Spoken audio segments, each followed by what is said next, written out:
I recreate the conditions found inside our planet with high power lasers, and I look at the dynamics of a state of matter known as warm, dense matter.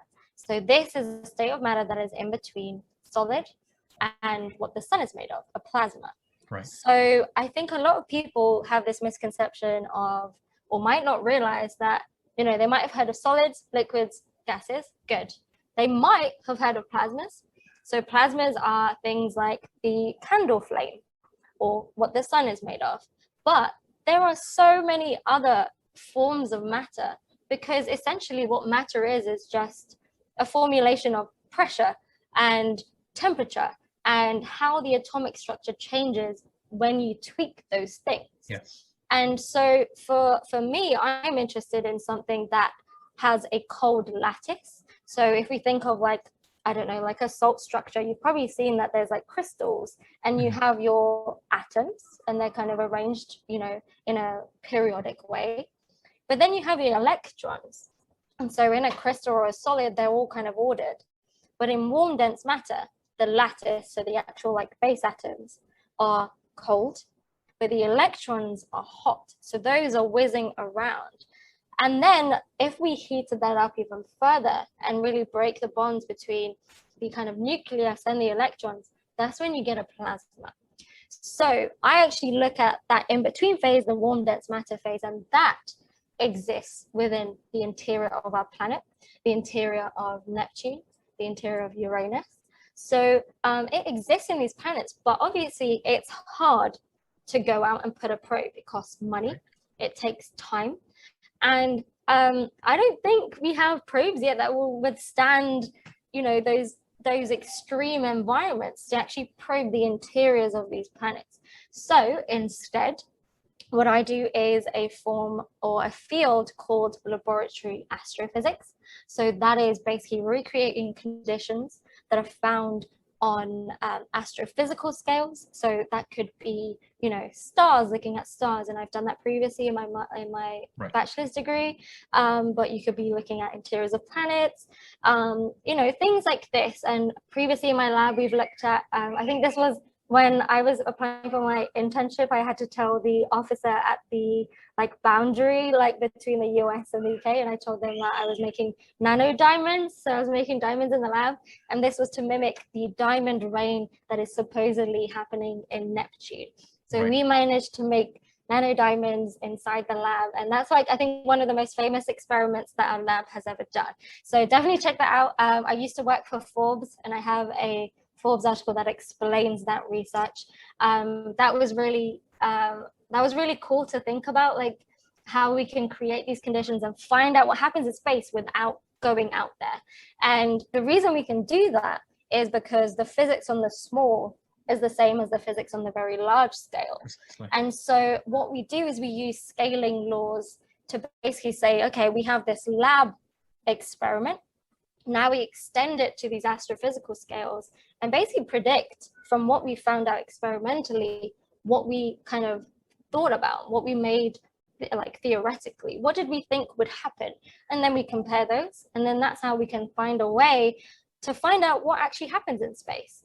And I think it's such a wonderful field because it's way cheaper to do that than send stuff in space. And, why not? If we have the resources here, why not be able to use this nifty physics thing of scaling laws and do it on a small scale and then extrapolate it and find out what happens in space. Right. So that's basically what I do in a nutshell, is find out what happens inside our planet, a state of matter called warm dense matter, and it exists within our planet, Uranus and Neptune as well, gas giants specifically, and find out what happens with it with high powered lasers. So feel free to ask me more in-depth questions, and I'll be happy to answer them. That's remarkable. No, that's it's extraordinary. I mean, it's extraordinary. I mean, no wonder you like getting to work every day. It's extraordinary. A day in the lab is a day on another planet in many ways. You're discovering more about it. I mean, that's true. With regards to what we were talking about earlier, your pursuit, you're putting together of all things you like with helping people Mm. and bringing people together. What um, what already currently, or what do you see from your research personally and or the collaboration with others within your field of study is bringing forth to the rest of us, who are those who are laypersons and those who are maybe science lovers, or just Mhm. to humanity as a whole, collectively? What do you think? What more knowledge are we going to discover about our planet? So one thing I didn't mention is actually warm dense matter is a state of matter that we don't know much about. There are theories, there are models, but it's really hard to model because it's kind of in between phases that Yes. we do understand. And so basically, currently, one of the, I guess, pushes for doing it is understanding the state of matter. But if we actually apply it to us as humans, why do we care about that? Well, if you're familiar with inertial confinement fusion, Hmm. this is a process where we're trying to harness the energy or the power of how the sun works, but on Earth. So we can make fusion reactors and basically have clean energy. And essentially, we can do that with high power lasers. So we shoot a laser at a fuel, initiate fusion, and we can do that in like a chamber. And Right. that's how we can generate electricity. And so this is a nice, clean way of producing electricity. And this is basically how we see our future. But when that laser interacts with that fuel pellet, you actually create warm dense matter in the process before it turns into a plasma and things like this. And so by understanding more about warm dense matter, hopefully we can make that process more efficient, find out the dynamics of inertial confinement fusion so that we can make it, work to its optimum. And so that's basically the biggest push for what we do. And my lab and other labs across the world have that in mind of, fusion is such a thing, like a huge thing for us. And if we can make it Yes. happen, it will be amazing. We would reduce all this climate change, that is Precisely. progressing so fast. And so that's one of the biggest kind of long-term effects of my research. And I think, yeah, not only am I learning about the universe around me, but also using that to hopefully one day contribute to clean energy on Earth. And so I think that's also another thing that long term, when I, struggle through my days and stressed out with my PhD, I remind myself that I'm doing this cool thing and maybe one day my research Right. might add to this body of knowledge that might help with something for us as human beings on Earth. And so, yeah, that's basically one of the more big impacts or long-term impacts of the research that I do. That's wonderful. No, I think I have no doubt that it will be a great contribution along with other collaborators internationally. Internationally, that's wonderful, and it's actually a little bit of I don't know how I phrase this, but it's something within science I currently have for the last few years become a healthy obsession with. I find it so new and exciting. Fusion energy. I find it very fascinating. I think it is the wave of the future in many ways. The impact on that not only is beautifully beneficial to us all, to getting off fossil fuels, but the enormity of the economic growth from that Yeah, true. impact. My goodness, I mean, even the political effects. You're now you are now no longer having people vie over certain regions for certain oil, lots of certain oils, or paying astronomical funds for daily for oil fields. I can see the pushback from that too. I can see the pushback from Yep, that. Oh, I for can see the sure. pushback from that. But I think that makes it all the more worthwhile. Yeah, I think you are a part of something that is absolutely integral to our future. And thank you. So I think it's absolutely beautiful. Um, I think I do have. I'm not sure if it's going to be my last question, but I Yeah. would very much like to know Mhm. um, what you may have answered this, but I'm just curious. What um, what or who has or currently does inspire you, not just on those moments where you're having a rough time, but inspires you to stay curious, to stay in that scientific what if mode? So I think it's definitely shifted in terms of priority as I've grown. When I was younger, my my inspiration was seeing how we can use our knowledge, our brains, our talents, our skills to make quality of life better. And I think that was my inspiration. It was never a person. It was never, I think I never saw, I never saw female scientists growing up. I saw a lot of female Right. biologists, chemists, but physicists, I didn't have that. I didn't, and in university when I was, studying, maybe we had one or two female lecturers, but so I never really connected also. And when we did have female lecturers, they didn't look like me. And so I never connected with them. I never saw them as somebody that I could be or I could follow in their footsteps. And so I've never really growing up had that kind of, role model. And it was more just seeing people do things that would help the world.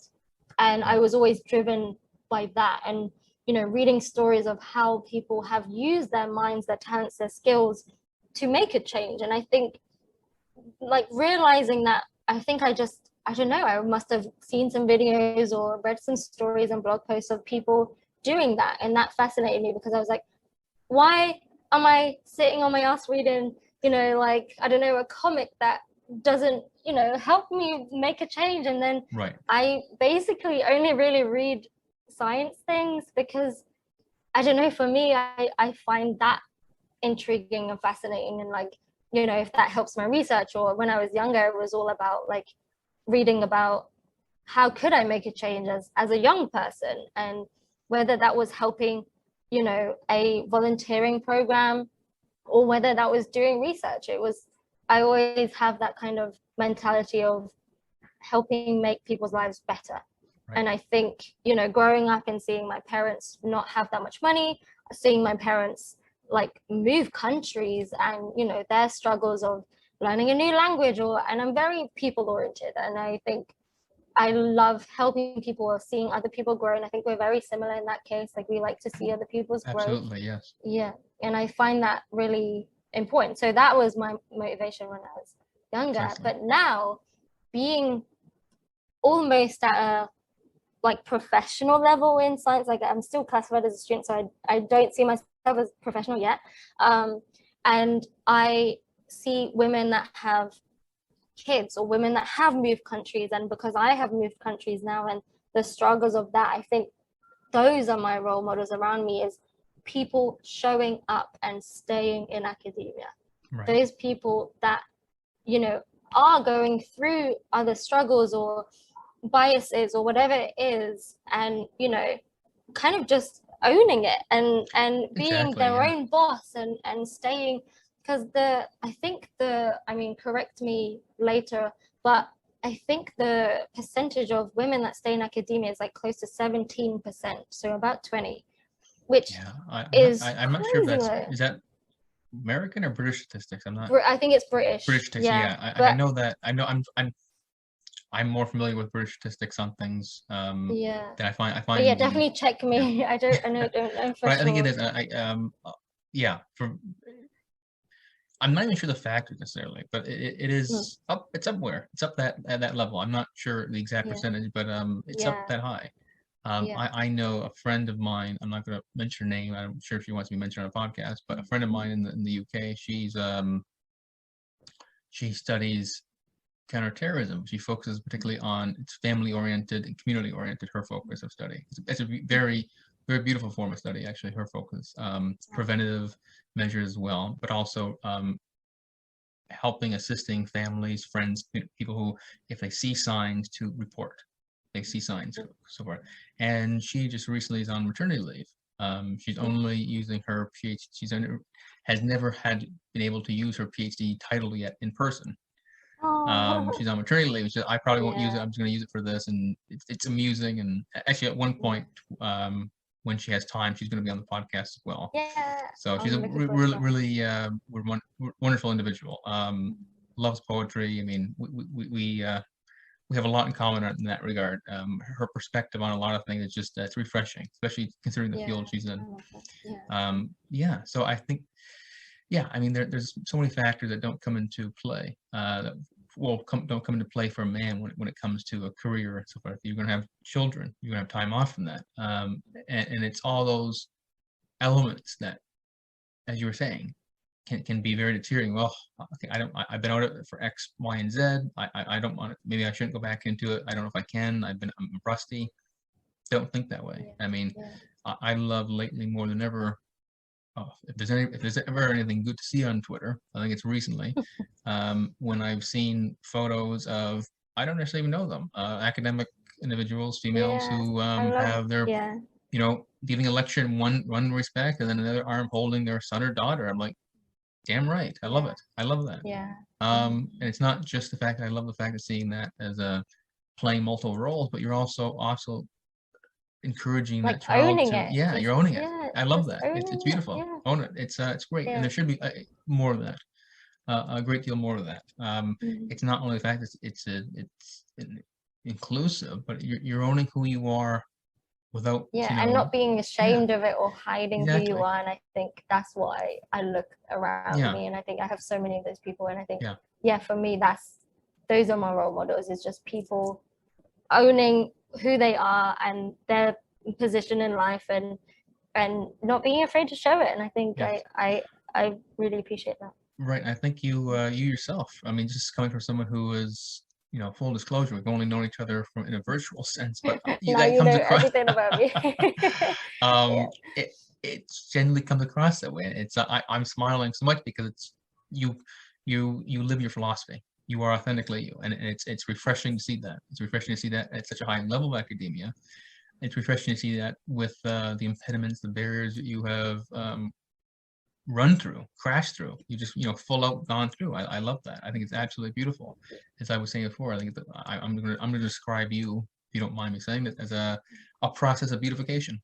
You're becoming you. You're authentically you. You're owning it. I love that. It's great. My goodness. As I said before, I'm gonna dull myself to death here with being repetitive, but I want to copy, make a million of you. There needs to be more Mariams in all forms of study, because it's great. You're owning who you are, and that is something. There's a great statement was once said, it's been many times overly said by her, and right on for her, by Ishrid Manji. She says something quite beautiful in the current age we are socially, politically. There's a difference between unity and uniformity. Yeah. And is a stark difference between the two. We can come together on so many things. We can collaborate. Doesn't mean I have to look, dress, speak in the same way that you particularly are. But there's so many other ways to come together, and we can become unified on different levels for different things, for different causes. Doesn't mean we have to look, act, speak all the same way. Yeah. My goodness, there's more beauty in that. It's like walking through a field of a wonderful field of a collection of flowers. There's so many different colors blossoming, and they all have a place. They all have a different scent. They all have a different variety, different height, so forth. Variety is the spice of life, and that is true in every That's a respect. beautiful picture, because I love flowers.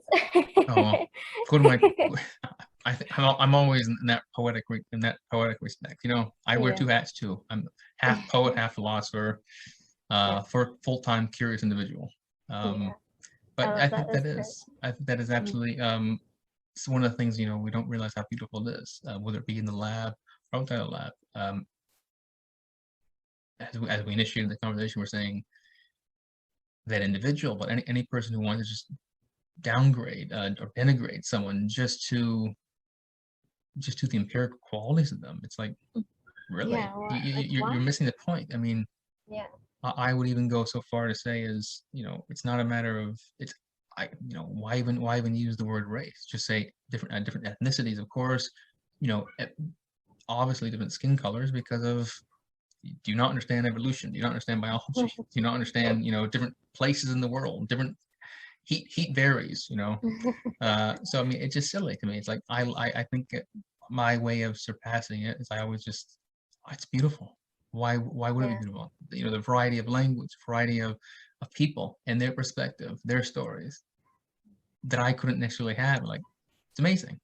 And it's amazing, I think, what you're bringing to physics, but particularly what you're bringing to the lab. As far as I know, you don't have a twin. You don't have a sister anywhere that I know of. No. I think it's great to have you in STEM. It's great to have you in the lab, and I feel very fortunate to have made your virtual acquaintance and to have you on the podcast here. It's been an absolute delight, and I would love to have you on again, talk about more as your research progresses, because you are someone who I feel We should is catch up. absolutely your work, as I said before, absolutely integral to fusion energy in the future. And I'm very excited to have had you on here for this episode today. And let's definitely in the future, let's definitely have another episode and talk more about what's going on in Meriame's world and with physics and everything else.